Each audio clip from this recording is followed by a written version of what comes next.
Okay, now I can, there we go. There we go. Continue. It is going. Uh, Um, so, and we have a really good um, turnout, actually, right now, 125 Oh, people. It's really super.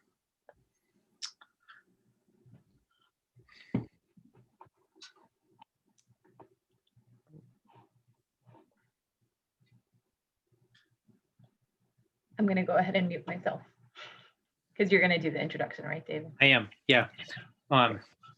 And people are still joining, but my introduction will take a minute. So, um, okay. Good evening. My name is David Stone, and I teach in the Department of Classical Studies at the University of Michigan.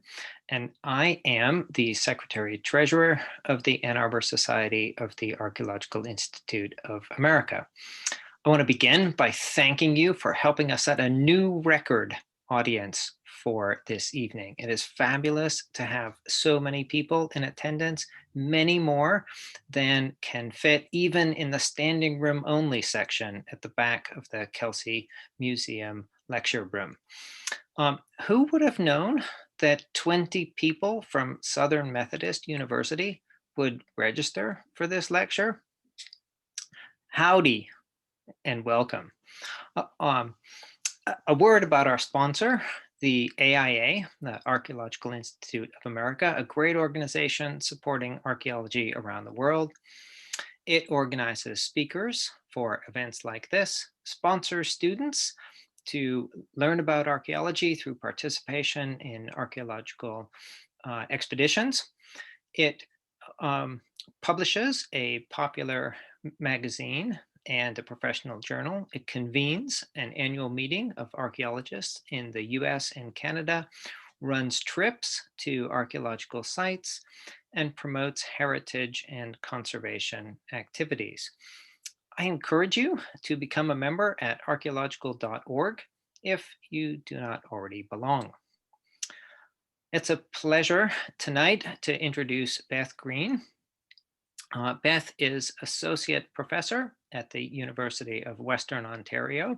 She is Canada Research Chair in Roman Archaeology, starting last year, which is a fabulous achievement.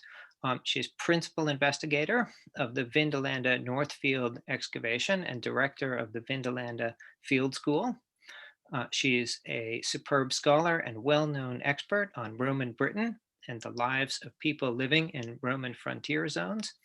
And, as we're about to find out, a dynamic field archaeologist and speaker as well.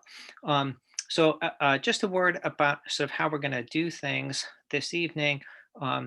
Beth is going to lecture, and then she will take questions. And if you have a question, please put it in the Q&A at the bottom of your screen, and we will take the questions from there.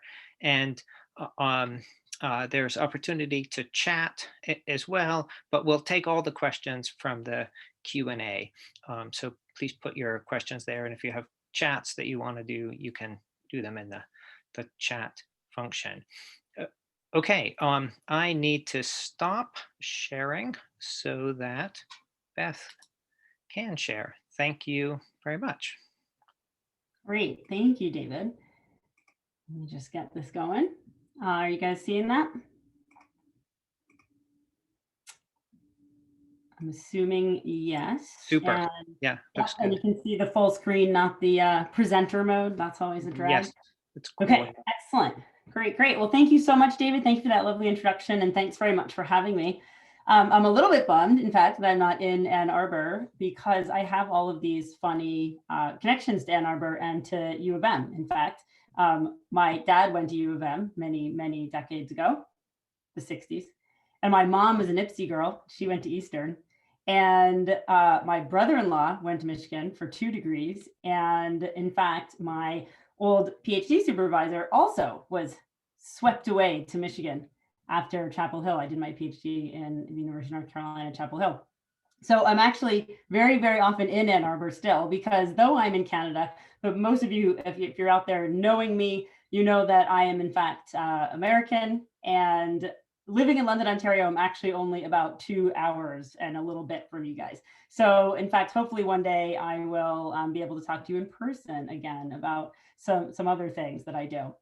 It's also a little bit funny. I'm a little bit embarrassed to give this talk because exactly that my old PhD supervisor is out there. And he may remember from 10 years ago that this is the precise topic that I was talking about 10 years ago. It remains one of my most popular and most requested talks. So I continue to give it. And every year I say, that's the last time I'm giving that talk. And then people want to hear it again. So I keep giving it. So Nick, you're going to recognize some of this, but I promise you I have moved on in the 10 years. So I am indeed talking about the social lives of Roman soldiers and the role of wives and children and families in these Roman military communities. I have focused predominantly on the Roman West, though not exclusively, mostly because I work at Vindolanda, and I have done that since 2002. And the material there, the archaeology and the evidence is just really spectacular. What I've been trying to do for a long time is, in fact, bring in a lot of other evidence. So looking not just at the archaeology, but everything that kind of, revolves around it, and how we can really get a bigger picture and try to understand not just perhaps patterns of artifacts, but what the social result, what comes of those artifacts, and how can we understand a sort of social picture of this group of people. So that's what I've been doing for a long time. I'm going to back up because I know with 130 something people in here, I probably have some people that don't, know much about the Roman military and things like that. So to give you a bit of background, the first question you might be asking yourself is, what's the issue with women, children, and the Roman army? Why do we even need to be discussing that? And one of the major ways to answer that is through this thing called the ban on marriage for serving soldiers. So soldiers, in fact, in the Roman military, in certainly the first couple of centuries, were not allowed to marry, first couple of centuries CE, that is, were not allowed to marry while they were in the military. But yet we have a ton of evidence, in fact, that women were there and they were doing things. And we have evidence like this picture here where you're seeing a military tribune and his wife, who was a priestess. Now, we've realized since that there is actually some nuance to this, and officers were allowed to marry. And so we know that there were some women in these spaces. So it didn't really make sense to never talk about women and families in the military communities. And so that's kind of where I started to pick up on this. So the ban on marriage, what we know about it, people have kind of obsessed about this ban on marriage for a while. We know from our ancient authors that something like this, Augustus made many changes and innovations, et cetera, et cetera. It was with great reluctance that he allowed even his generals to visit their wives, and then only in the winter season, which a lot of people have taken as this part of this ban that supposedly came around in around 13 BCE.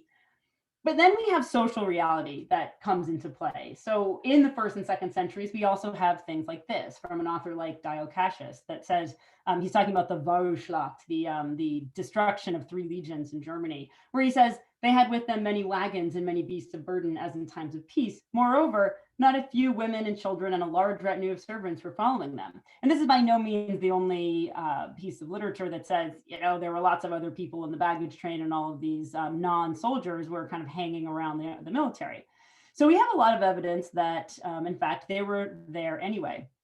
And then we have this notion that supposedly the Emperor Septimius Severus in the end of the 2nd century took this ban away. Now, all of that to say, I actually don't really care about this marriage ban at all, because what I'm really trying to look at is social reality. And the best place to do that, in fact, is with the archaeology, and to actually look at the artifact depositional patterns and try to understand who was on these sites and living in these military communities. Even if, so people can argue till they're blue in the face about whether Septimius Severus in fact took away the marriage ban and allowed soldiers to marry, but in fact, I don't think it's going to change social reality one bit.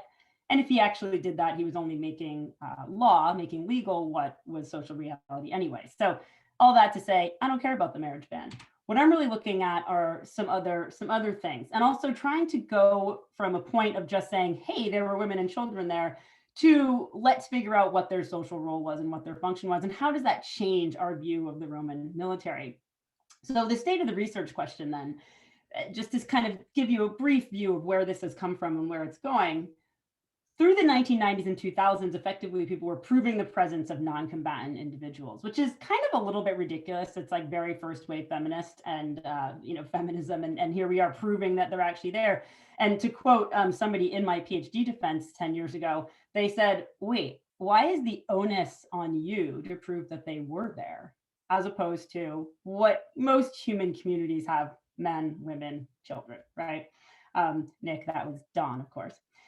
The second thing that happens is that now we're trying to find the individuals. We're trying to find the actual social roles, the status, and the lived experience of these individuals. It does sound very, last 10 years. If you're in the field of archaeology, you can say, yeah, I can see where we've been doing that.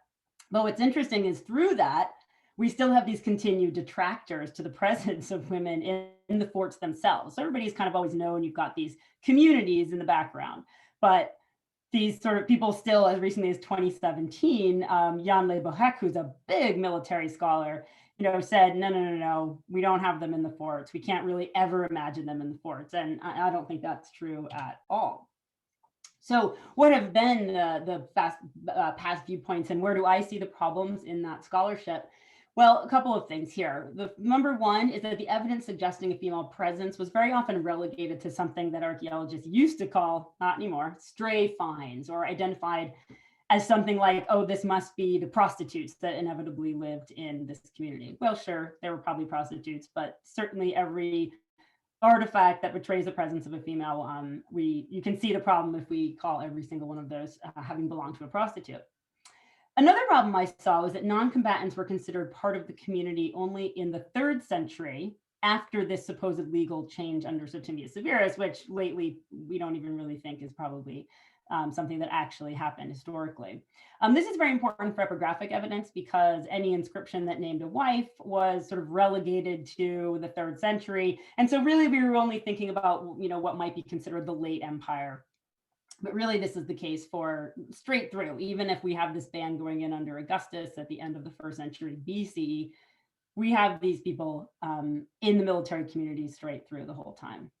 Another issue, number 3, families of soldiers were relegated to the category of camp followers, which was a group that was usually described as a ramshackle kind of community, or always in negative terms. Some of the quotes are like they were living in a shanty town outside the fort. So a lot of this was actually about rehabilitating this community and seeing them as a legitimate community surrounding the military. For one reason, if you look at any modern army in the last 400 years, modern to an archaeologist, you'll see that actually you always have these supporting communities surrounding militaries, and that is often considered the very success that they could have, is because you have other people doing things that the soldiers don't need to do. So why would we not have this for the Roman military as well? Okay. And then one of the last things that I've sort of dove into is that if there was an acceptance of the presence of certain women and children, and a good example of that is the officers' families. We have a lot of good evidence that the officers' families were there. It was without any further consideration of social roles or how their presence changes the understanding of military life. So in other words, it was easy to say, okay, yep, they were there, good, moving on, we don't need to think about them. And that's about the only group of people I feel like we ever say that about. Everybody's sort of interested in all these different communities. But for some reason, this one, it was easy to just brush off. And so we hadn't really thought about who they were and what their lives were like there, and how they were changing military life. Okay, so we're going to use Vindolanda as a case study to explore some of these themes and topics. So Vindolanda, for those of you who are unfamiliar with the site, is up on the British frontier, and the frontier of Britannia. So Britannia, all the way up here in the red circle, the frontier is all the way up here in different parts at different times, but for the most part, it is in very northern England, not Scotland, Hadrian's Wall, but also predating Hadrian's Wall. And I'll show you a map from before Hadrian's Wall. So Britain was conquered, Britannia, in 43 CE, and then the Romans, the military, I should say, who knows if these are Romans, we have a whole bunch of auxiliary soldiers who are a part of this, who are not Roman at all. So we can talk about that as well.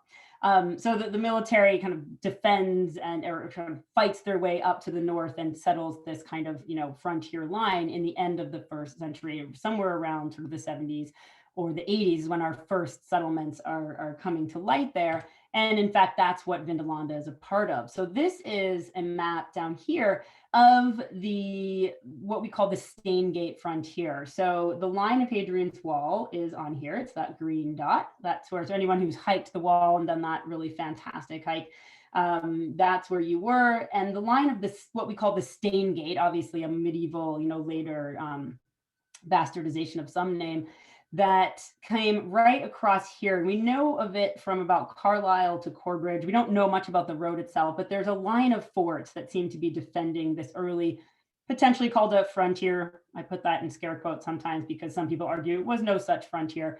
But anyway, we have a line of forts that by the late 1st century were settled, and Vindolanda is part of that. And note Vindolanda's location right here, smack in the middle of that defense line. So it's actually got a very central location, but not on one of the major roads that comes up from the south or goes north. So actually not, it's kind of in between two of those major roads that go in opposite directions.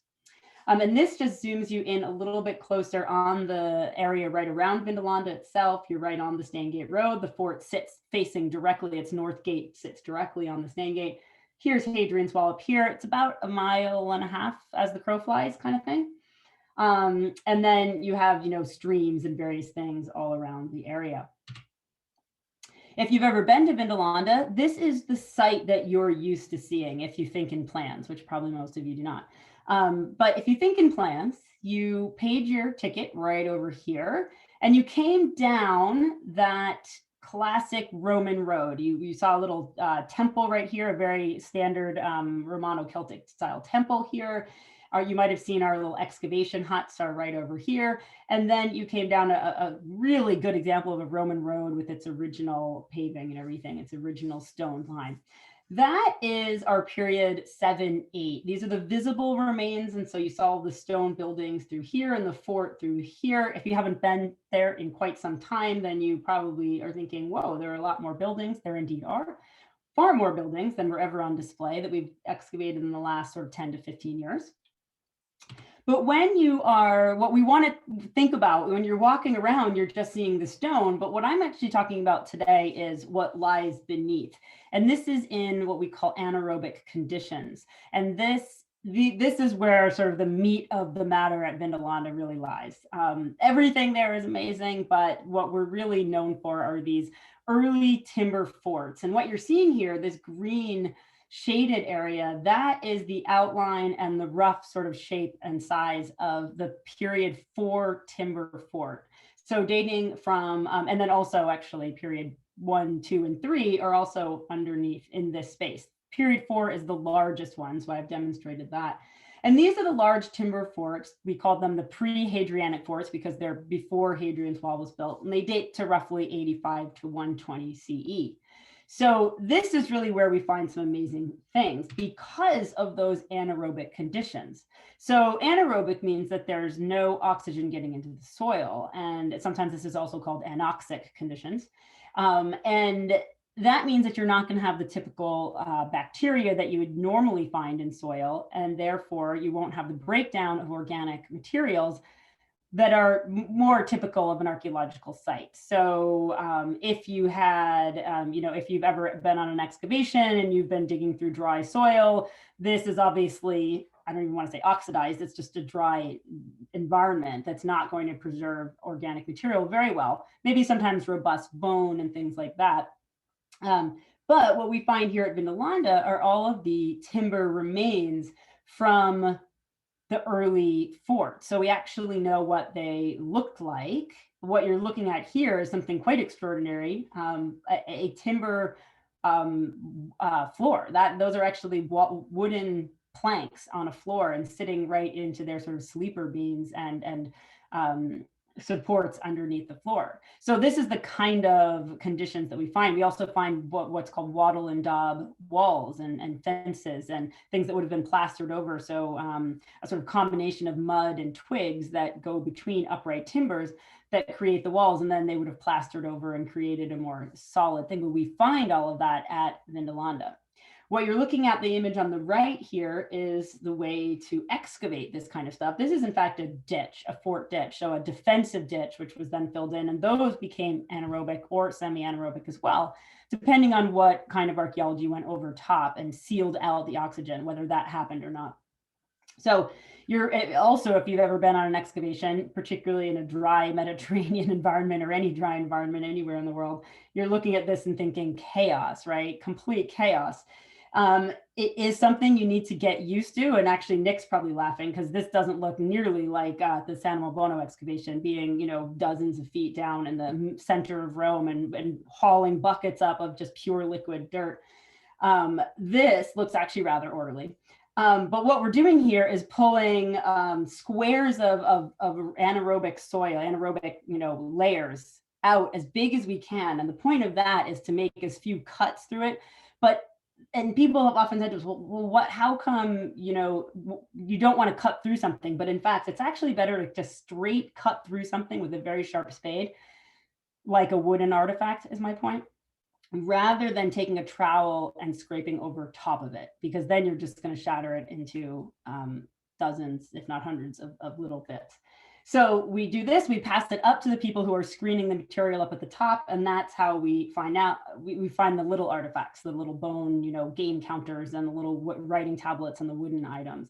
Now, what you're also seeing though is a place where we would find dozens and dozens of shoes. And that is in fact why I'm talking about this, because the site is very well known for its massive assemblage of Roman shoes. And whenever somebody says, well, what do you mean massive? You know, how many do you have? Well, we have about probably 5,000. So I'm still currently putting all of this into a workable database. We have 7,315 leather small find objects, distinct objects, whether that's sort of a bag of scraps from the same part of a ditch or a shoe or a little patch. There are 7,315 of these. And we think that around 5,000 of them are shoes. And I'm actually going to know this within the next 2 weeks. Like, all my data is going to the database folks very soon. So that's exciting. The point of the Vindalanda shoes and why they're so exciting is that they represent the people who lived at this site. So what you're looking at here is this image from the Vindalanda Museum in Northumberland.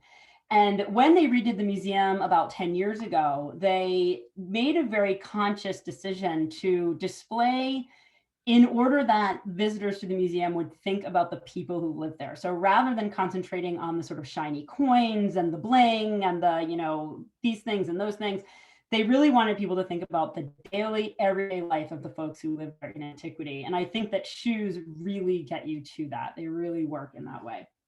So that's what you're looking at when you walk into the museum. And that's exactly the way I use the shoe assemblage as well.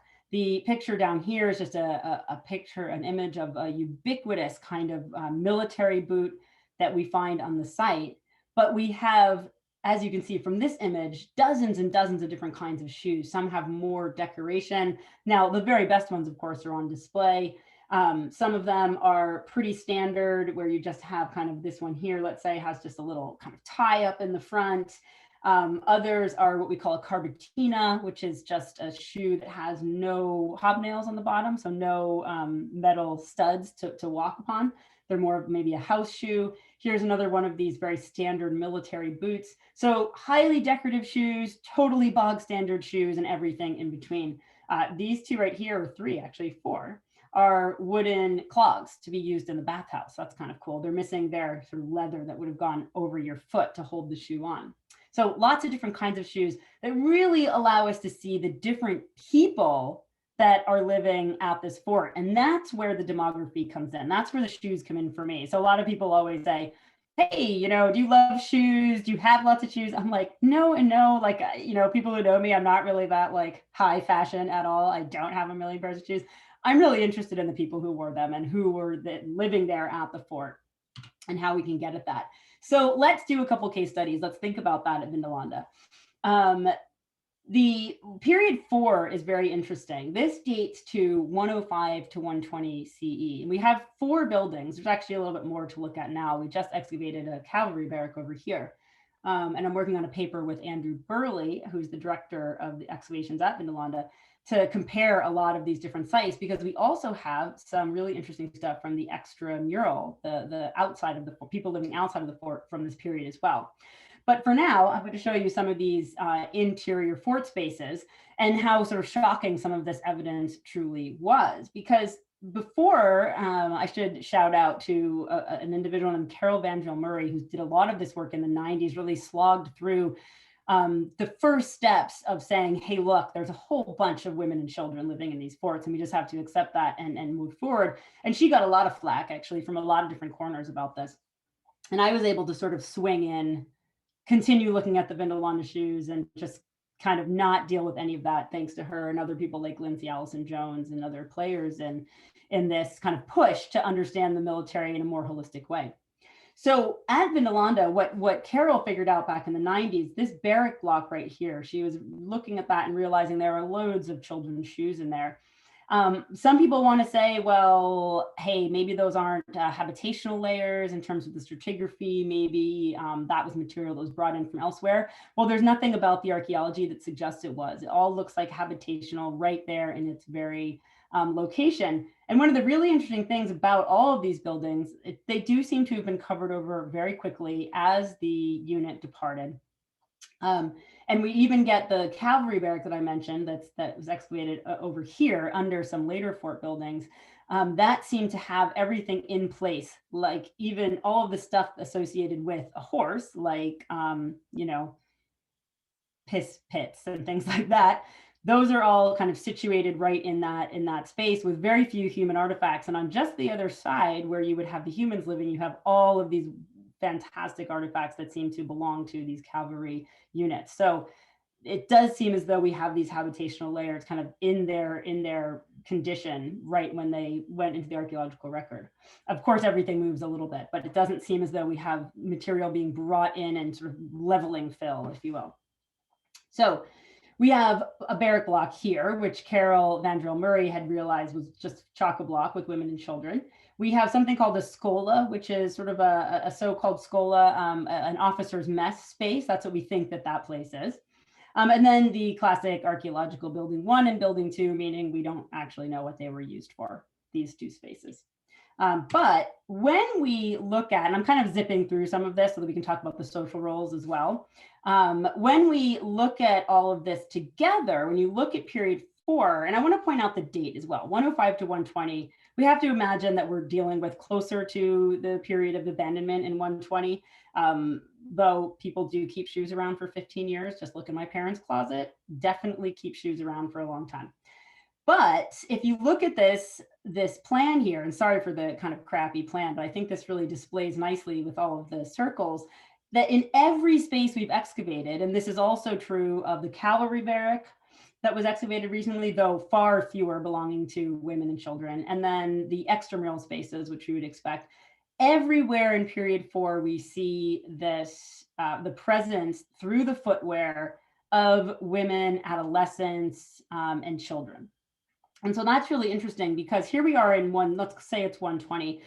If we did, even if we were working with these notions of the marriage ban between, let's say, 13 BC and the very end of the 2nd century CE, then we are right in the middle of that. We're nowhere near getting rid of it. And like I said, I don't really think that anything much changed. Anyway, we're really dealing with that period right in the middle when we wouldn't expect to have these individuals inside of the fort spaces. Yet every single building that we've excavated from this period reveals the presence in some way of women and children. Now, if you're wondering what this women adolescent is, it may have occurred to some people that adolescent boys will grow through a female size range of shoes. And so that's why I've got this kind of collaborative category here. But interestingly, I am currently working with a physical anthropologist at the University of Durham, Dr. Trudy Buck, who's fantastic. And she's actually applying some really interesting bioarchaeological methodologies to the shoes to see if we can actually nuance a little bit better about who's wearing these shoes. So stay tuned, and I'll be able to talk more about that in a few years. So these are some of the shoes that are coming out of these spaces. The one on the right is from the Scola, a little bit nicer, higher end shoe, whereas these two right here are from the Barrack Block.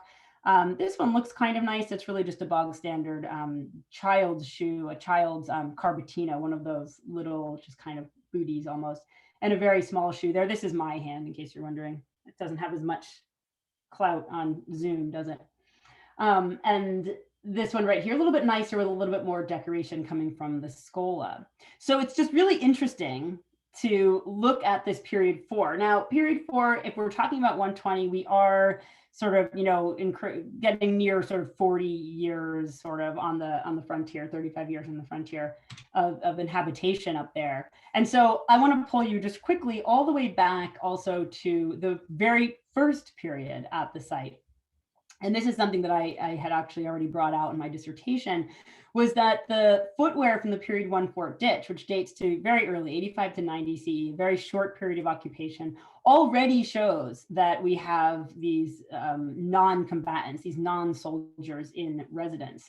38% of the shoes belong to non-adult males in this earliest phase of settlement. And I think that once I get all of the recent data into my database as well, I will find that that's going to go up.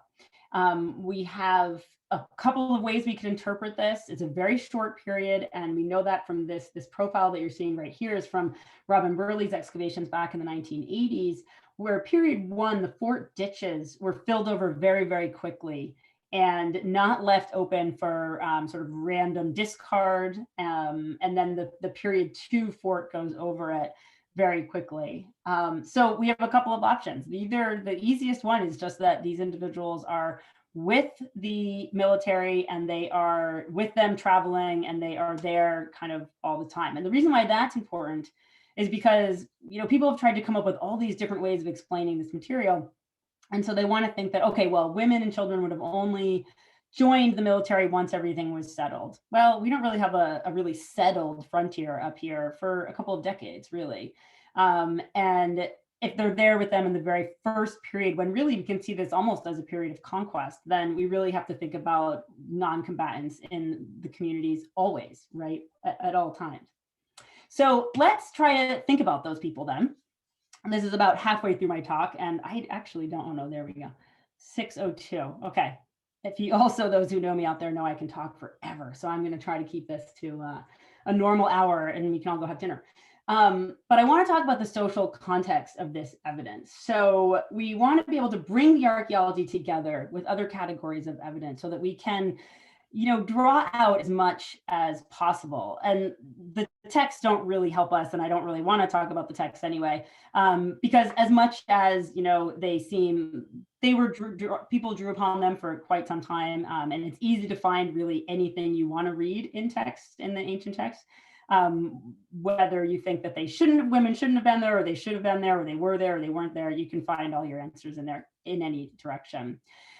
So I just love this kind of cheesy little drawing. It's from a site called Kalamantia. This is the city of Itza in Slovakia on the Danube, because it just kind of rightly shows, you know, without any shame, oh, hey, look, there's women and children just kind of hanging out in this community. And supposedly, you know, showing us a fort and showing us, you know, people moving around a space like that. So let's just think about how is it that I try to approach then social roles and how people are actually living their daily lives. How important were they in the military community? So one thing with shoes, other than I already stated, oh, I don't care about fashion, but actually there's a little bit to think about with style and status in Roman footwear.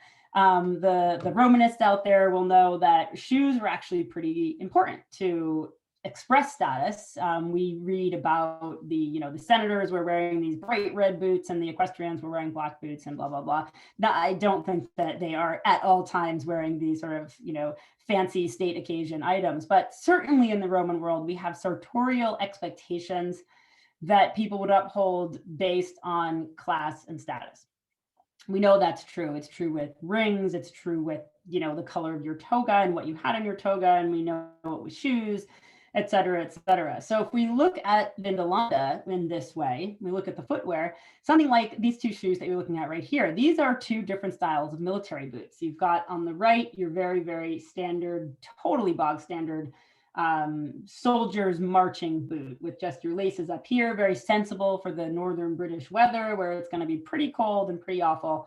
Whereas this doesn't actually make terribly much sense. But what this does is allows you to put perhaps, and this is just a hypothesis, perhaps a red sock underneath, or any color sock underneath. It will show through the cutout patterns and you'll get sort of that flash of color that seems like it was something important at certain times in the Roman world. So these both come from the early, the excavations in 2019 from the early ditches associated with periods 1 through 3. So they're in that early period. And I have an argument out there from other spaces as well with these cutout shoes that they're very much showing they're very much showing status of the wearers. And what really struck me about these is if we look at the children's shoes in certain spaces, it suggests that they were also held to these sartorial standards within the fort. Now, I had mentioned that that very nice boot, we call this a sort of fishnet style. So this is just sort of a slightly less fancy take on, let's say, this one right here. That one's quite fancy. But we have in adult male sizes, this shoe style that we call fishnet, where it's cut out and you would have that opportunity to wear a color underneath that would kind of shine through, right? What's really interesting is that we only find these in the sort of fancier residences. So in what we call the praetorium, that is the commanding officer's residence. So where the commanding officer, that we call the prefect, and his family would have lived. So we only find those in there. We don't find them, for instance, in the barrack blocks. If we look to the barrack blocks, we've got all of these, bog standard military marching boots in all different sizes. So also in kid sizes. So here in the praetorium, we get even this tiny little child's booty, it's infant's booty, really. This is 11 centimeters long. I don't have my own kids. I hear that is probably not even a child who's walking, yet it is fully appointed. It has its little cutouts. It's a rather expensive shoe. It has a fully studded sole. I suppose they could be walking. I walked pretty early in life, maybe other people did, but still, this is a very, very small individual. And this right here is probably an adolescent or even maybe sort of 8 to 10 to 12, depending on the growth individual, also wearing this sort of fancy fishnet style. So one of the arguments that I've been sort of touting lately and published in a recent article is that there may have been, or I argue from this, that there was a public role for the families of officers, because why else would you have this kind of sartorial expectation? Why would you need to uphold such a thing if the officer's family wasn't in some way had some sort of public role? And I point out this shoe as well. This is arguably the favorite shoe from Vindolanda. It's perhaps our best shoe. It's our only, well, one of two actually, that has a maker's mark, and you can see that right there, of this guy called Lucius Aebutius Thales. Very fancy shoe. But we do have others that have this sort of cutout shape. That's very much a sort of feminine sandal style. So that also comes from the praetorium. So all of these come from the praetorium, these very sort of high-end, nice, fancy shoes.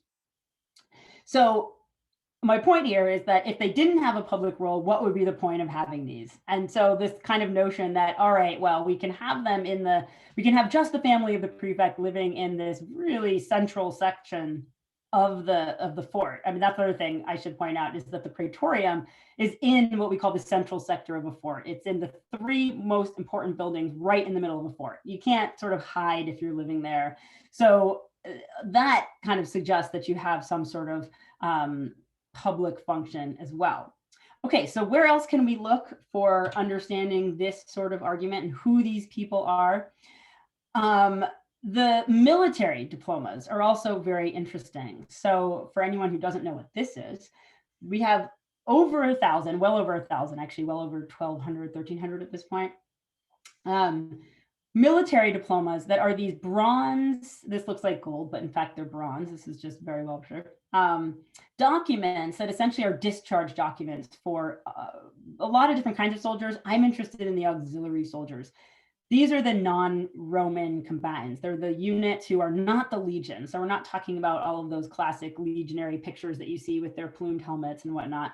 We're talking about the auxiliary soldiers who were raised from the conquered provinces of the empire. So we've got a whole bunch going on already with, when I said earlier, the Romans, and I said, well, they probably weren't Romans at all. This is what I'm talking about. We have a whole bunch of interesting things we could look at here.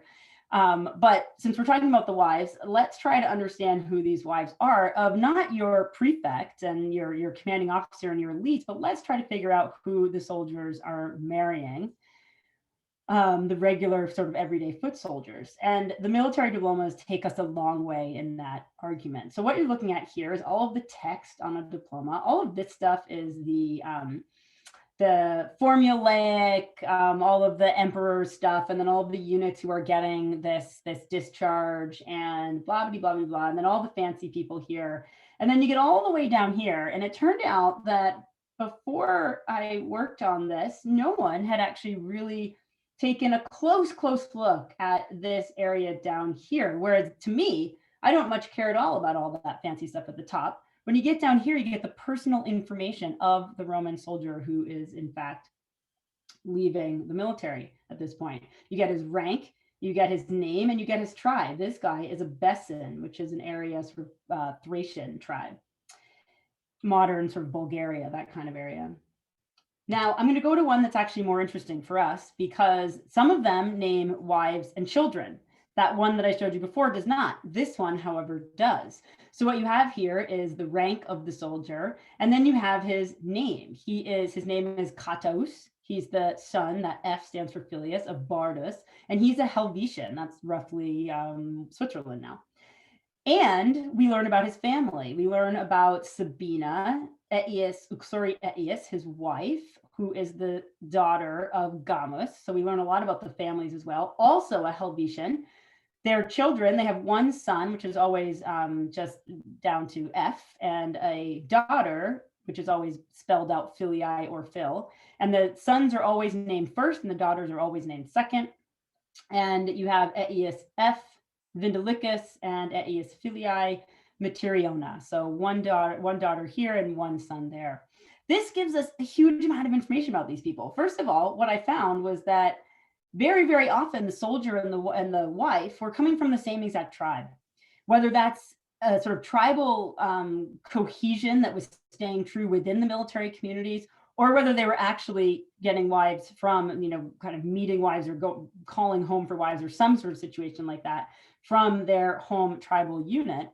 We can't say, but it does seem as though far more than this sort of, we have this kind of pretty picture or this kind of cute picture of soldiers would marry local women. And that certainly seems to happen as well, but not nearly as often as we had thought. That was sort of the only story I had ever heard, and then the soldiers would marry local women. And it seems as though there's actually a lot more going on here, and the military diplomas are telling us that. But for our purposes, for sort of what is the impact, how many people are we talking about here? From a sample size of almost 600 diplomas, and this is data from a couple of years ago now, that preserve this section of the document. So I should say that we have well more diplomas, but they don't preserve that section. So without that, they're no good to us because we don't know whether they would or would not have named. 43% of these, of the whole corpus, name family. So wife, whether that is a wife or a wife and children or only children. And 57% name only the soldier.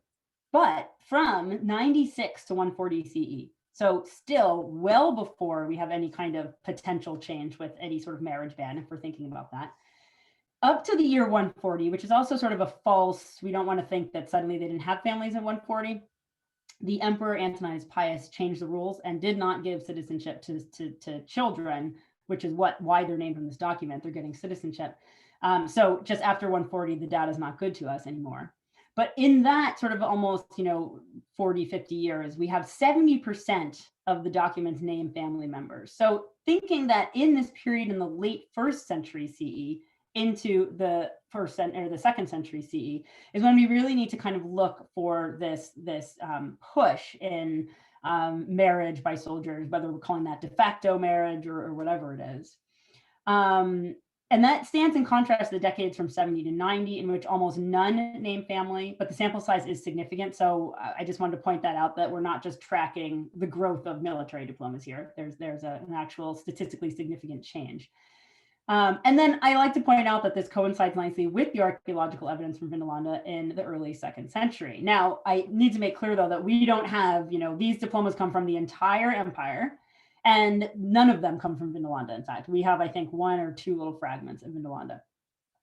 So it just kind of coincides nicely in terms of thinking around, where we're going with all of these thoughts about when we need to start thinking about these individuals. So not in the 3rd century after a supposed marriage ban shift, or when the military was settled in the later 2nd century, but really I think we have this happening straight through the empire, beginning to end. Now, one of the newer things that I've been dealing with is this right here, the children. So some keen, I think, viewers out there will probably be thinking, hey, but those children's names are really interesting as well. And they are. So how did the auxiliary soldiers think about the next generation? What were they, how were they retaining some sort of, traditional or native identity, or were they moving them into a Roman identity? Let's look at that. So out of all the diplomas, 93 have enough information about the children's names to evaluate. 50 of them have all Latinized and Romanized names, which is a lot, but 43 of them have some sort of traditional or non-Roman names included in the family. And this is something I'm working on right now to write up. Hopefully a COVID project, but who knows? And the way that 43 of the traditional or non-Roman names, the way that adds up, or really the way it breaks down, I should say, is that 22 of them are all traditional or non-Roman, meaning boys, girls, everyone. 7 of them have boys' names that are Roman or Latinized, and girls' names that are traditional non-Roman. That's a really interesting category. And that compares, or sort of this in stark contrast, to 0 that have girls' names that are Roman and Latinized, and boys' names remaining traditional non-Roman. So that's interesting. And then there are further 14 that have mixed Roman and non-Roman names with genders. So really kind of interesting. Now, let me just zoom in on a couple of those. I don't want to bore you with text for too long, but when we really look at that, you can see something like this, where the boy is Flavus and the girls are Nene and Benzi. It's hard to even really parse that into Latin. These are definitely non-Roman names. This is a diploma from 99 CE. It's a Thracian soldier and a Thracian wife. So what's really interesting is if we can also evaluate the relationship and the names and even the fathers sometimes of the soldier and the soldier's wife, that could also give us that's giving us a whole relationship. So I don't want to give it all away what I'm working on, but there's a whole kind of family relationship that we're seeing there. And a really interesting way of looking at this as well is when you've got the girls, something like this one here, these names, Vagatra and Surya and Sata, those are also totally non-Roman. They, Sata, I suppose, could sound almost Latinized in a way, but they're totally non-Roman. And you've got these Batavian parents up here. Notice them right there. But then you look at, the father, Marcus Ulpius Frontinus, the son of Peronus, which is really interesting. So here we have a Batavian with a very Latinized, with a Roman citizen name. And you've got these, the children, the girls, being given these more sort of non-Roman, more traditional native names. And so one thing that I've been kicking around, and we've also been looking at in sort of different spheres, with sort of this notion of women and girls as the protectors of tradition. And that's actually very true in our world as well. I could flash up pictures of, African couples where the man is wearing a very Western suit and the woman is wearing a traditional dress of some sort. And this is something you see quite often. This is work that somebody like Ursula Rota does a lot with, really fantastic and interesting stuff. So I've been sort of calling upon that as well, to think about this notion of girls as the sort of protectors of tradition. And does that work with the Roman model as well? And then if we go back to that previous one, you're giving the boys the names that they need to go into Roman public life. You're giving them everything that they might possibly need to be in that Roman world. Perhaps that's what's going on here. And then one last example here, where we've got everyone, Marcus, Saturninus, and Augusta. You've got the whole family is moving in a very Roman direction, even though they're Apomenos. So that's a Syrian, a tribe in Syria. So they're originally from Syria. So that's all really interesting. We can also look to, so that's what the diplomas are telling us. We can also look to the Vindolanda writing tablet. So if we jump back to Vindolanda, we have a community in the Vindolanda writing tablets that's also very prominent once you start looking. And now I start with this slide, with this letter, because everyone knows this letter, the birthday invitation. You know, anyone who's kind of done any, you know, Roman women or any of that kind of stuff. And here it is. It's this great letter, Claudia Severa to her Lepidina, greetings. On the third day before the Ides of September, sister, for the celebration of my birthday, I give you a warm invitation to make sure that you come to us, blah, blah, blah. It's a great letter. Everybody loves it. Everyone cites it all the time. It does give us a good sense of things, but there are other letters. You know, if you just flip the page in the Bowman volume, which I've cited just down here for y'all, if you just flip the page, there's another one that talks about the permissions given to, in fact, Claudia Severa to go visit Lepidina somewhere on the frontier anytime she wants. And what's happening here are the two wives between the, you know, of these auxiliary fort commanders are writing letters, and they're speaking to each other, and they're visiting each other, and they're allowed to visit each other, and they're allowed to move around. And it's really, really interesting to think about, you know, whether we have these sequestered lives or not. And I can't remotely argue that we do. Also, if we look further, we've got really cool letters like this. So once you really start looking for the community that pops out, rather than looking at these sort of standard Roman military studies, things like who are the commanders and who are the governors, and, you know, what's the unit structure and what kind of goods are they bringing into the fort, which is also interesting. If you start looking at this community, letters like this, Clodius Super to Cerealis, greetings. Most willingly, brother, just as you had wanted, I would have been present for your Lepidina's birthday. So that's really cool to me. Like there's some sort of obligation that this soldier, male soldier, we're not sure of the rank, but that he would have been present for some reason at Lepidina's birthday. And I always think of like when you're supposed to go to the boss's wife's birthday party, the boss's wife's birthday party, and you're like, because he says I would have been present, but apparently he didn't go. So, but the fact that the wife of the prefect is somebody kind of important in this community, important enough that you should kind of maybe show some fealty to this family is really interesting to me. So that's pretty cool as well. And then things like this got me thinking about women's networks in the military communities. And this is something that's also published. A letter like this, Velata, who we think is probably either a slave or a servant of some type. Velata to her Cerealis, greetings. I ask my lord by your posterity and through, which we're not really sure what that means, and through Lepidina, per Lepidinam, it says, that you grant me what I asked for. And that got me thinking as well. Again, this is kind of fragmentary. All of the Vindolanda tablets, or most of them, are tantalizingly fragmentary. But this got me thinking about this sort of women's network. She's asking through Lepidina, sort of as though Lepidina is your sort of ranking woman on the site, as the wife of the commanding officer. And everybody else is sort of asking or you know, through this individual. So I thought that was really quite interesting as well. So, you know, that brings us back to this image, the sort of legionary tribune with his wife, Licinia Flavilla, priestess. Now, it's completely normal. A legionary tribune, you know, in this particular context as well, this might even be from a civilian context. It's from, it's now in Nimes in the Archaeological Museum there.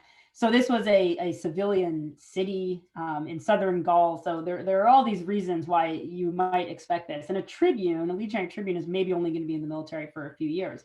But I still like to show it because it gives us that sense of the wife of this individual, this military, of actually having a prominent public position. And if we look around, so I started to ask myself, like, where else can we look for this kind of prominent position by women of any rank? And this is certainly, we're talking about elite ranks here at this point. You know, we really do need to think, by the way, about intersectionality in women in the Roman military. And that's another thing that I'm hoping to get out soon, is that you can't just say women and the Roman army, right? This doesn't actually make any sense. You really need to think about status and class and who these individuals are. And never mind, we can't even really get at, let's say, the slave women who are in this environment, except for through little things like that, Velata.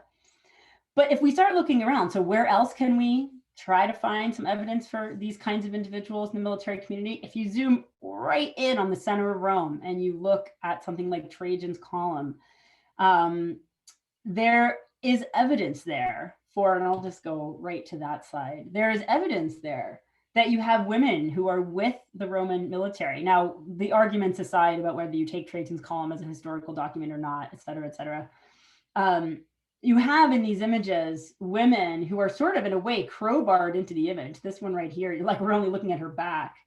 They are part of all of these sacrificial scenes on Trajan's column. With Trajan, they're making a sacrifice, and there's a woman or a girl in almost all of them. Now, there's an interesting argument to be made, maybe that like this one is a boy, maybe this one is a boy, but you've got a woman here, you've definitely got a woman here, you've got a woman here. And this is something that I'm also working on that is almost done. In fact, Nick, you'll appreciate I'm writing this with Elizabeth Wolfram Phil, who is in fact a Michigan grad. So Liz and I are working on this because I actually needed the person to do all that background stuff on Trajan's column that I don't have any interest in doing. And so between us and also actually Meryl Gensheimer, there's three of us working on this, are coming up with some really interesting ideas about how to read this.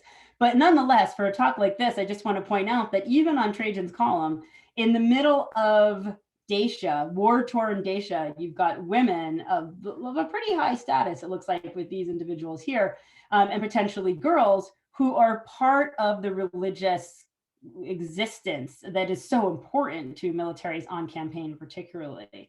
So we don't have to look terribly far to see, other instances and evidence for these individuals. So I'm going to leave it there. I've probably been talking for, under an hour though. That's shocking for me. There's my information if anybody wants to find me.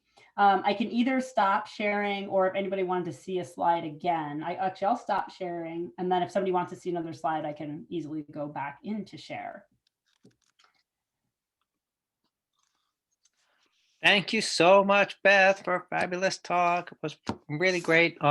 We have a lot of questions here for you, and I am going to pull up the Q&A and just kind of go through these and give them to you as you're going on. So, okay. Here's first question is for me about how to access this recording afterwards. And I will tell you that we will try and make this available through the Kelsey Museum lectures if that works out. And you can send me an email, dlstone@umich.edu, and I will let you know when that's available, but it won't be instantly anyway, but maybe within a few days.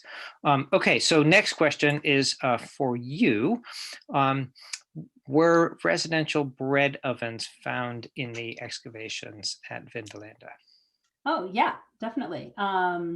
When you say residential, meaning like in sort of domestic spaces, perhaps, we find bread ovens all the time in all sorts of different spaces. In the military world, we often find them also on the ramparts. So the big the ramparts would run around the walls on the inside, and it seems that they were maybe cooking in groups in the ramparts. You could cook more than just bread. A bread oven is, I think, around 400 degrees. Is that about right? Something like that. So yeah, we find ovens all the time. Okay, next question is the database of leather finds and shoes publicly available? It is not publicly available right now because it's not even available to me just yet. It is about to go live in terms of me and my team being able to work with it. And then we do hope that it will fairly quickly be able to, at the very least, if you email Vindolanda or you email me and you say, I'm a researcher and I'm doing this work and I want to have a look at the data, then it will be available in that sense. Yeah, for sure. But we hope to eventually go public with all of this stuff, but we're in the process of getting thousands and thousands of artifacts into a real modern database. Okay, next question. Would each Roman soldier have been expected to make his own shoes, at least the basic version, or was it already a specialized profession? No, probably not. It does seem as though they probably potentially did like some minor fixes on their own shoes. We do have a space at Vindolanda that, I know I've said this about 100 times this talk, but yeah, I'm writing it up, that I'm looking right now at. But I am on research leave as of yesterday, so that's a great thing.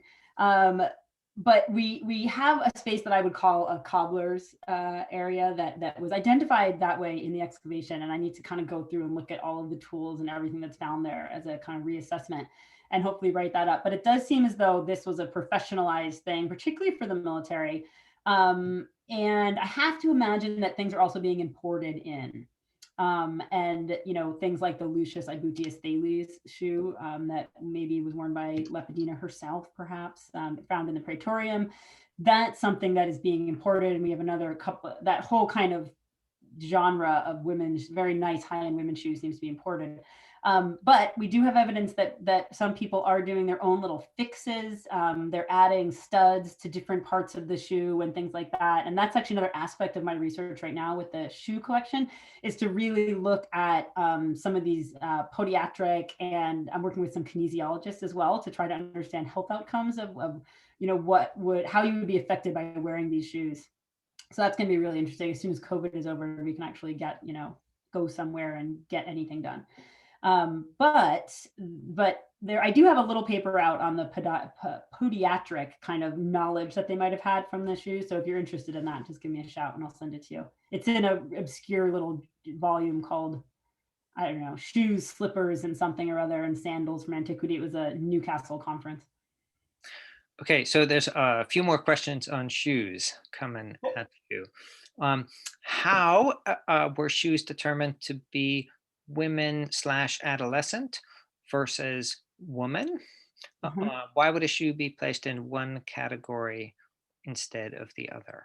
Usually the ones that we can absolutely say are were worn by a woman, or are based on fashion as well, fashion and style as well, that they seem to very much be a female fashion. And the other ones would be just the size range. So the basic equation is that anything below 19 centimeters is also, this is post-conservation. So there's some shrinkage potentially in conservation, but there's also an argument that shoes get waterlogged and get bloated. So anyway, post-conservation, anything below 19 centimeters is a shoe that belonged to a child of some sort, who knows where on the range. 19 to 21 centimeters is a shoe that we call female, but it also, a male, an adolescent boy would grow through that size. So you often just get the category together. And then anything above 21 centimeters would be a male. And if you're talking about pre-conservation, you're talking more like 24 centimeters. But I mentioned very quickly, I'm working with Dr. Trudy Buck, who's a physical anthropologist, bioarchaeologist, and we're hoping to refine that a lot more with widths and various kind of, methodologies from bioarchaeology. So basically using the shoe as a proxy for the bodies that we don't have at Vindolanda or really anywhere in Hadrian's Wall. So on the same lines, were there left and right shoes? Yes, absolutely. I get that question a lot. And I have a lot of people say, I heard that Romans did not have left and right shoes. Completely wrong, like totally wrong. In fact, you know what? Let me show you a picture and you'll see that.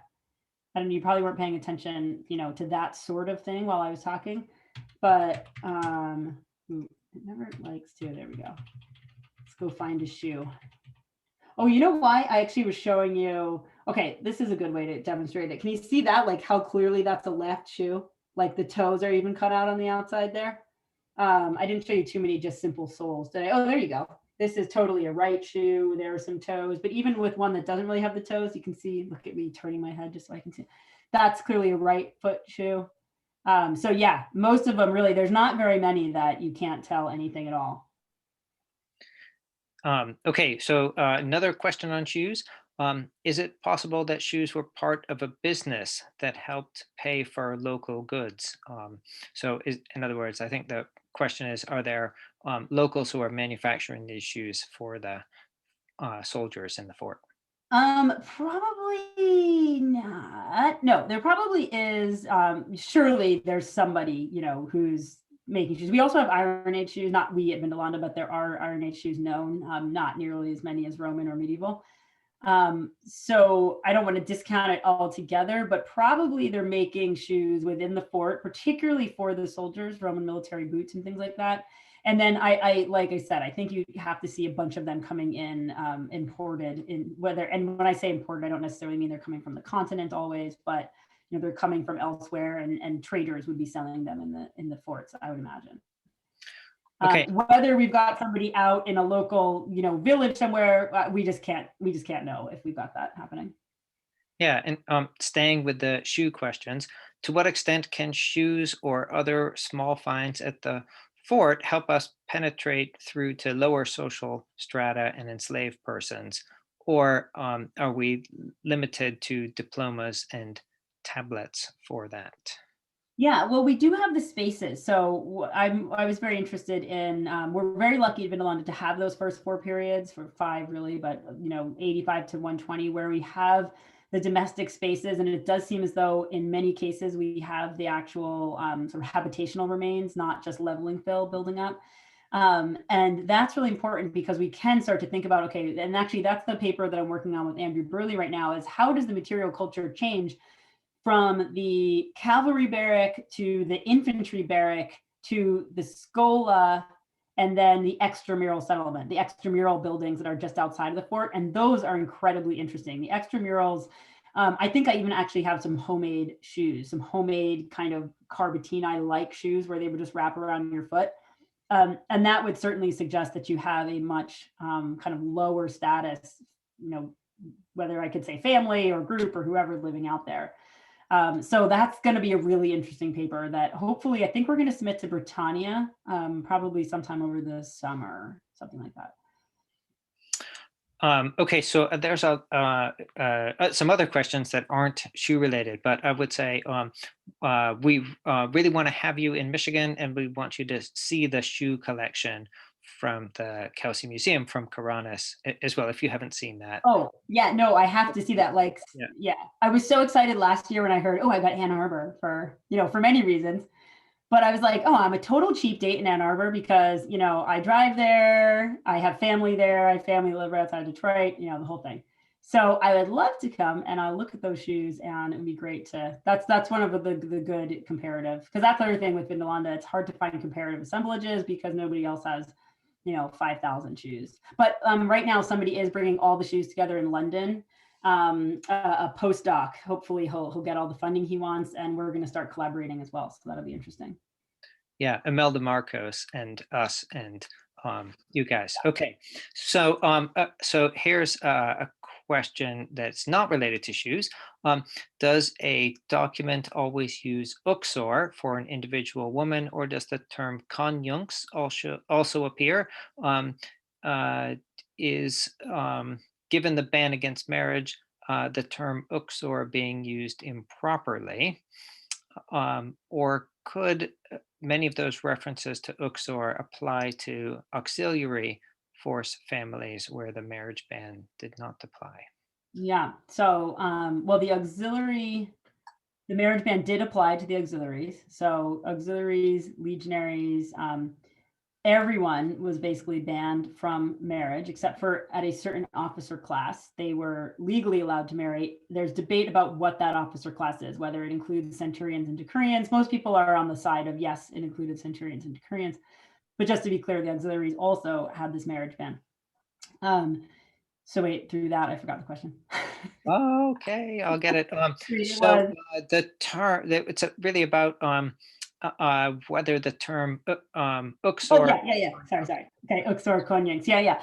So that's a really great question, and it is used interchangeably. In fact, the 2 places I can point you towards. There is a paper by Margaret Roxon from 1991 in the 1989 Frontiers Congress volume that is like hard to get and all this kind of stuff. So if you're out there and you're, somebody who really wants this for your research, give me a shout and I'll send you a PDF. I don't know if that's legal, but I'll do it. So that's interesting because she goes through actually a lot of inscriptions and is looking for how often uxor and stuff like that. The other thing is, so I have a volume that's going to be submitted very, very soon to Cambridge, hopefully accepted by Cambridge. They were very into the subject. An edited volume that is on women in the Roman army. One of the papers deals with the soldiers and their wives and families in Rome itself. And in that paper, it's actually co-authored, me and Alexandra Bush. And in that paper, we do an interesting layout of the different terms of Konyunks and Uksor and all that kind of stuff. So I'd be happy to kind of have a look at that. If you want to email me, you know, if you're somebody that needs this for your research and stuff, just give me a shout and I'll help out with that. Okay, next But there question. are other words as well. Oh, and sorry, there's one more thing. There's an article by Sarah Fang from 2004 called Intimate Conquests. Can't remember where it's published, but again, give me a shout. And it talks about all the libertas. So there are a lot of women who are the soldiers' wives who were actually supposedly their slaves at one point, and they were freed. So then you get libertas rather than uxor or konyunks. Okay, or you get both libertas et konyunks or something like that. Yeah, so there's a couple questions coming up on tribal affiliations. First one is regarding soldiers and wives deriving from the same tribe. Was there a policy to station families in provinces far from their place of origin? While legions would often be identified with a provincial location for long periods of time, were the soldiers and their families usually from other parts of the empire, and why? Right. Okay. So this is sort of a like 3-part answer. So one thing is that the question about, and I'm going to forget the other two as soon as I start talking. So I might need a little reminder. One thing is that that notion of the names of the units, like the Batavians, the first cohort of Batavians or the ninth cohort of Batavians, that kind of thing. Those started as these sort of ethnic units, and the Batavians are this interesting case as well, who maybe stayed more. So these are what we call the ethnic units. The reality of it is that they did not remain that way. And there's an argument about whether, you know, it was almost immediately in the 1st century or into the 2nd century, at what point these shifted and kind of weren't exclusively a group of Syrians or Batavians or Tungrians or whatever. But it looks like it's probably even by, you know, the end of the 1st century, sort of last quarter of the 1st century, that this changes. And then we really need to imagine, particularly, and then I'm talking about the auxiliary units here, not the legionaries right now, because I actually don't really talk much about the legions. The auxiliary units are, we have to imagine these groups of people from all over the empire, these very multicultural units. There's a guy called Alex Meyer who works on looking at these sort of ethnic groups that stay sort of together in these smaller groups and like within military units and make dedications together as groups and things like that. So you have to imagine this kind of conglomerate of people that is kind of bound by the unit, but they have these smaller units, these smaller groups within. And one of the Vindolanda writing tablets that I focus in on from time to time, I didn't show it today, but it says actually greet these individual people, some of them are women, and all of my fellow countrymen. And that's really interesting that, you know, you've got within these units, these groups, and that seems to kind of be indicative of that same idea. So that's that part of the question. What was the first part of the question? Was there a policy to station? Oh, right. Yeah, so that's interesting. Totally depends on the time and place, where you are, who you are. For instance, Pannonians tended to serve in Pannonia, whether that's because, I don't know, they were trusted, I don't really know. And I'm sure somebody else has the answer to this. I just don't have it on the top of my head.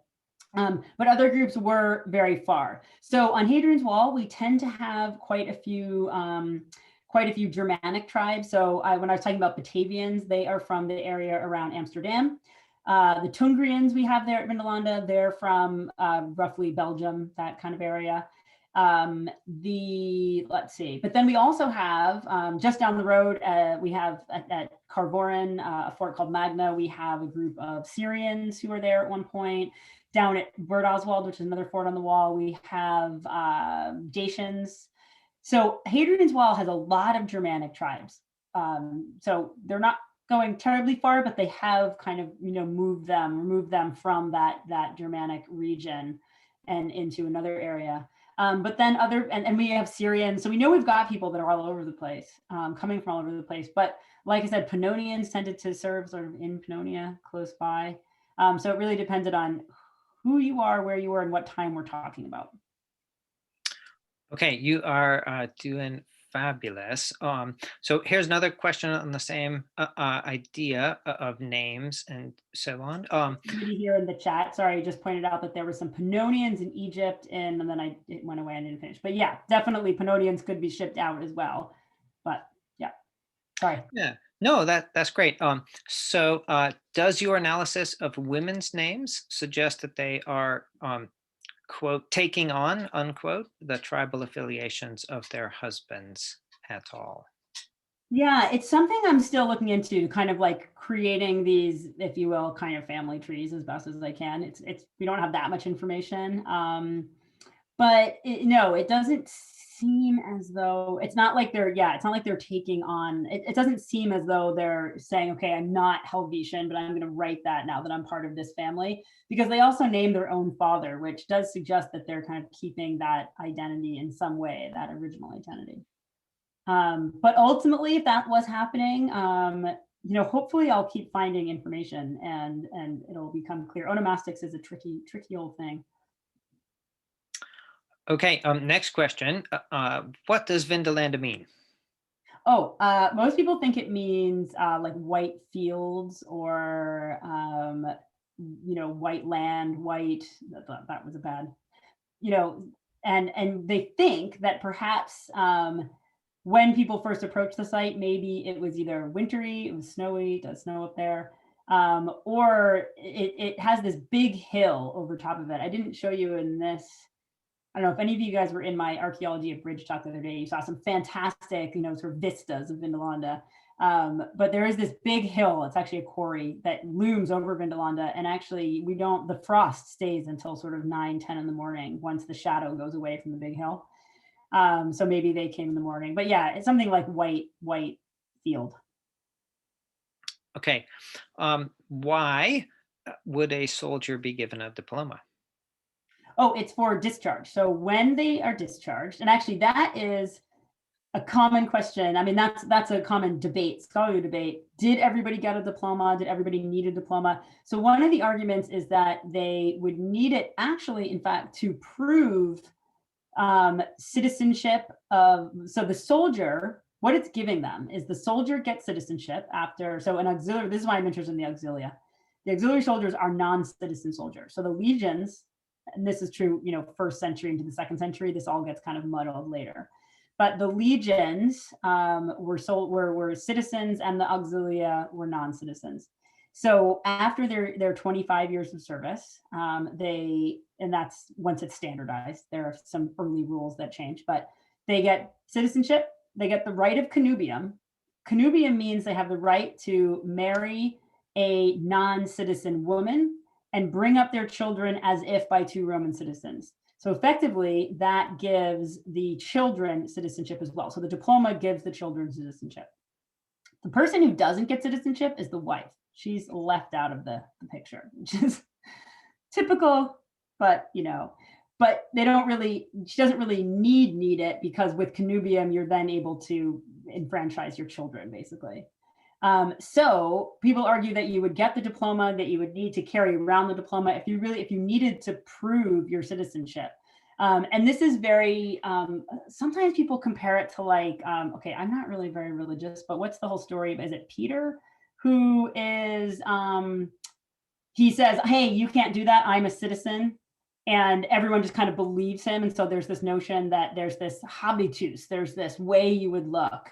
And that would prove you're a citizen. Well, if you're an auxiliary soldier who's, originally from, Germania Inferior, and you don't really look the part, you're going to need something to prove your citizenship, perhaps. So that's one of the arguments. There are other arguments that actually not everybody got it, that you only got diplomas through special grants, but that's been kind of like knocked down several times now. So yeah, you're going to want this thing if you need to prove citizenship and connubium and all that kind of stuff.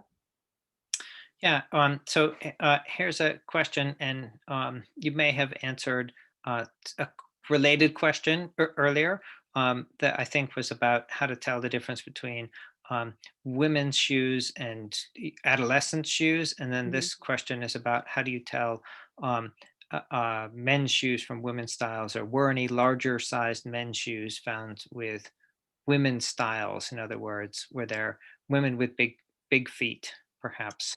Yeah, we do find a couple of those like very typical women's style shoes. That sandal that I showed you, sort of something like this. Oh, sorry, I'm not sharing. The one with the shoe with the cutout, the toe cutouts. We will find those kind of up to maybe 23 centimeters, 23 and a half centimeters, but certainly not 26, 27 centimeters, which are the very largest shoes we have go up to like 30 centimeters. So yeah, we will find those sort of which indicate you've got a sort of a woman with a larger foot.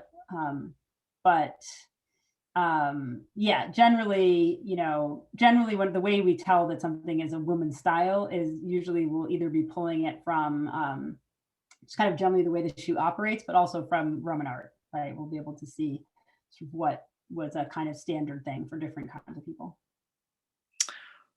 Okay, and again on the shoes, have you been able to correlate shoe sizes through skeletal analysis of feet? So yeah, so that's what I was talking about, my wonderful collaborator, Trudy Buck, and that's the kind of stuff that we're doing right now, sort of looking at. It's a little bit difficult because a lot of fashion will change the shoe size and the shape of the shoe and how the shoe is supposed to fit. In fact, so I can point to something like a winkle picker, which is like a very, very pointed shoe that goes, so your overall length of a shoe in that fashion sense isn't always going to correspond to the size of the foot. So you do have to keep in mind things like wear impressions and patterns and things like that. Okay, and a couple more questions on shoes, and there are two here that are related. Is there greater evidence of damage to children's shoes than women's shoes because of the kinds of activities that children would typically engage in that might lead to more scuffing and tearing? It's interesting. I wouldn't actually classify that as a sort of child or adult thing. I would classify that as a class and status issue, because if you're out there working, your average wife of a soldier isn't leisurely hanging out at home eating bonbons, but she's probably out there working and probably out there supplementing the family income and all of that. So I in terms of children's shoes, we find all range of shoes that are worn out. And so a lot of people ask, why are the shoes thrown away? Certainly we have evidence that, you've got a hole worn right through the heel or the toe or something, and then it just goes into the bin. So that makes perfect sense. That's not always the case, but often we're finding just a sole unit. So actually I'm on this particular slide, so I might as well just show you. This, what you're looking at right here, is a sole unit, both of these, without the uppers attached. And so sometimes it's harder to tell, perhaps the upper completely wore off or it came detached, and these things were at least cheap enough that for some people they could just throw them away. We do have evidence that some people are fixing their shoes as well. And so we have, for instance, a carbatina that is, I don't have it in this PowerPoint, but we have a carbatina that is, has a patch on it, has a big patch, or at least the sewn marks where they would put a patch. So they were trying to get longevity out of that shoe. Now, I'll also say that for children, the carbatina style was preferred. There are we find them in adults as well. Don't get me wrong there. But the carbatina style is ubiquitous with children, and that's perhaps because that's just a shoe that would kind of wrap around the foot, and then you just kind of put a lace over the top, and you could really loosen that as the child grows. So if you were trying to save a little bit of cash and not buy new pairs of shoes, you could continually loosen that to a certain extent. So if you want to hear more about shoes, definitely dip into Archaeology Abridged next week. So if you go to the AIA website, just Google Archaeology Abridged, and next Thursday at 1 p.m., I'm going to be talking only about the finds that come out of I gave one last week that sort of introduced you to Vindolanda, and next week is about the finds, and it'll be a lot about shoes. So you can see all sorts of cool pictures of shoes and people fixing their shoes and cutting their shoes and all that kind of stuff. So there's one last question about shoes. Were there slaves there and at Vindolanda, and did they wear different quality shoes? And you may not be able to answer. Yeah, we can't really answer that. There were definitely slaves at Vindolanda for sure. The Roman world, this is a slave owning society, and so we kind of have to imagine them in all sorts of places. There is an article coming out, not by me, by Adrian High, who just finished a PhD at Duke, all on the slaves in the Roman military, and he has an article coming out in Tyche, I believe, very soon. Classics journal about slaves in the Roman military or slaves associated with the Roman military. So there's a lot of interesting evidence. At Vindolanda with the shoes, we really can't tell because there's a whole range of shoes. There's basically like fancy shoes and then all the other shoes. And we can't really tell if that was just sort of a soldier, a foot soldier, his family, a slave, everybody, maybe slaves, some slaves maybe weren't shod at all. Probably be better to have your slaves wearing shoes. They could probably get more work done. So the answer really is we can't tell. Okay, so here's a question about the women, children, and officers and soldiers. Do you think that the public role that women and children played relates to the status and rank of the soldier, our officers' aristocracy? Okay, so yeah, definitely your whole experience as a woman associated with the Roman military is going to be completely dependent upon your status. And that's what I meant by we really need to look at this intersectionality, that like you can't just say, what was the experience of women in the military? Just like you can't say that for anything today. So it would totally depend on the husband, the soldier, who you were associated with. And I think that the way we can see that, like the lives are going to be very different. So we see with the now, of course, we don't have the writing tablets for saying this is what I did today, whereas we do for the elite to a certain extent, right? The elite wives of the prefect are skipping around the frontier, visiting each other, saying, greeting each other's children, having birthday parties. I seriously doubt that that's what the wives of the foot soldiers are doing. I do have a goofy little paper in one of the Frontiers Congress volumes, 2012 or something, maybe published in 2015, something like that.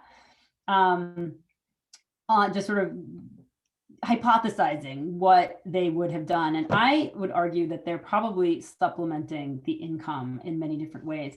And for that, I've also kind of looked at armies, modern armies from like the 16th to the 18th, 19th centuries. And you have women who are washerwomen, and you have midwives in this situation because, of course, you're going to have births happening.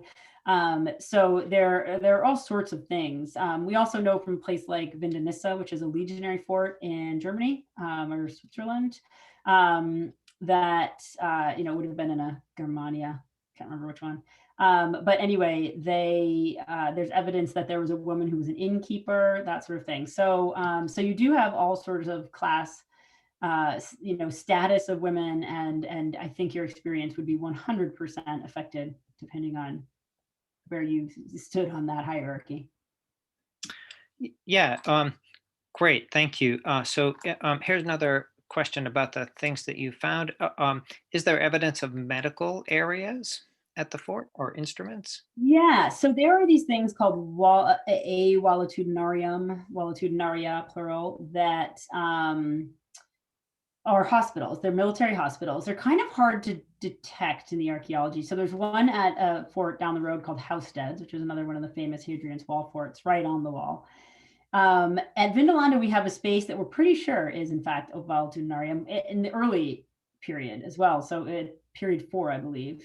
That maybe because it has a number of small rooms, but at the same time, we're kind of like, maybe it's not, it's hard to say. It's very clean of artifacts, whether that's just our notion that a hospital would be clean,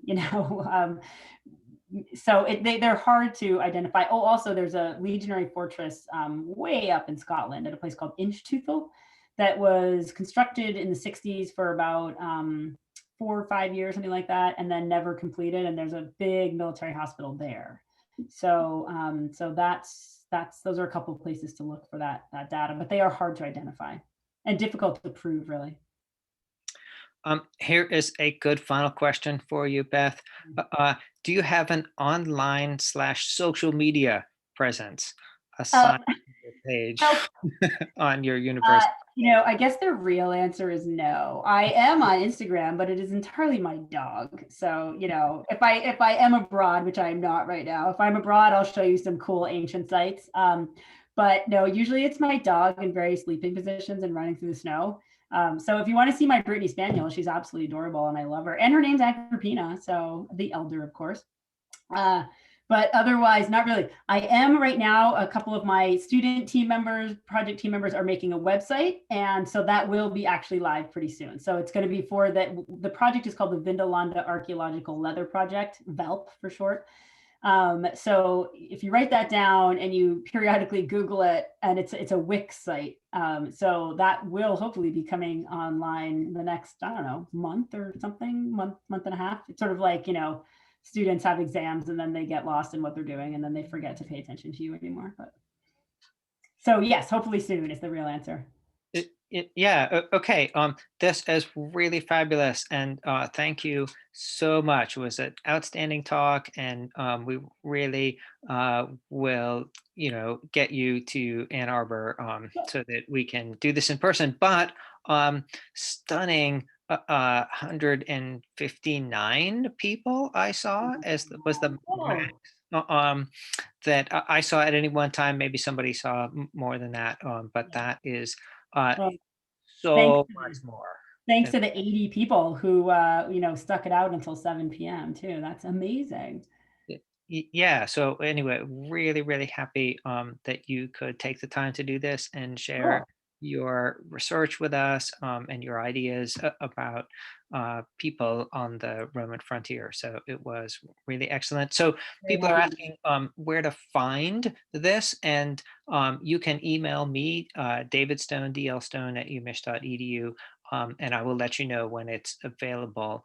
But it will be there, and of course I'll let Beth know too. Yeah, cool. Yeah, and use it for teaching, whatever. This is the best thing about, Zoom talks. We can actually use them for good.